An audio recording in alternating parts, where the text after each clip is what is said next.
pala si Cristel Buragay. Samahan niyo kung talakayin ang teksong pampahayagan. Ano nga ba ang teksong pampahayagan? Mga teksong pampahayagan, balita ay isang uri ng teksong informatibo na matatagpuan sa mga pahayagan online, news sites, at iba pang palapatorma ng balitaan. At mga pahayagang ang mga layunin na ito ay maghahatid ng mga mapanahong impormasyon o balita tungkol sa mga mahalagang kaganapan sa lipunan, lokal man o pandaigdig. Kaya na maghatid ng impormasyon, ang mga pangunahing layunin ng balita ay magbigay ng tiyak at malinaw at mapanahong impormasyon tungkol sa mga kaganapan sa lipunan. Maaaring ito'y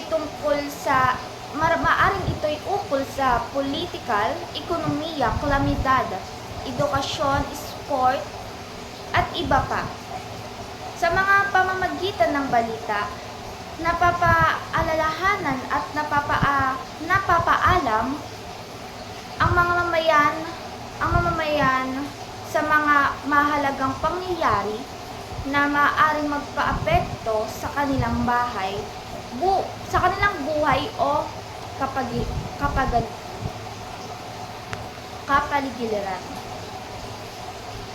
Magbigay ng katotohanan. Ang balita ay dapat batay sa tunay at perpikadong mga halimbawa. Balita sa politika, balita sa kalamidad, balita sa sport, at magbigay ng halimbawa ng binabalita sa TV. Kahit ano ang isagot nyo ay ito ay tama. Lahat na sagot nyo ay tama. Very good. Ano nga ba? At ako ay may napiling ipapasagot sa inyo. Ito ay multiple choice. 1. Ano ang pangunahing layunin ng teksong balita? A. Manlibang. B. Magbigay ng opinyon. C. Maghatid ng impormasyon. At D. Manghikayat sa pagbili ng produkto. Kung ang inyong sagot ay C, maghatid ng impormasyon, kayo ay tama. Pangalawa, alin sa mga sumusunod ang hindi layunin ng balita? A. Magbigay ng perpekadong impormasyon. B.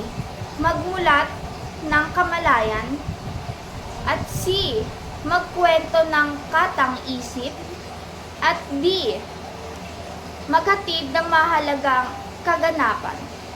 At kung ang sagot ninyo ay C, magkwento ng katang-isip, at kayo ay tama. Pangatlo, anong tawag sa uri ng teksong naglalaman ng tunay na pangyayari sa lipunan? A. Teksong pervasive. B. Teksong pampantikan.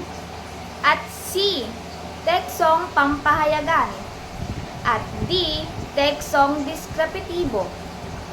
Kung ang sagot ninyo ay C, teksong pampahayagan, kayo ay tama. Pang-apat, bakit mahalaga ang pagiging tumpak ng impormasyon sa isang balita? A. Para magmukhang masaya ang balita. B.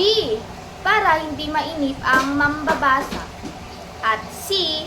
Para maiwasan ang maling impormasyon. At D. Para maikli ang ulat. At kung ang sagot ninyo ay C, para maiwasan ang maling impormasyon, kayo ay tama. At ang panglima, alin sa mga sumusunod ang halimbawa ng isang balita? A. Ang aking guro ang aking bayani. B. Panibagong bagyo papasok sa park. At C.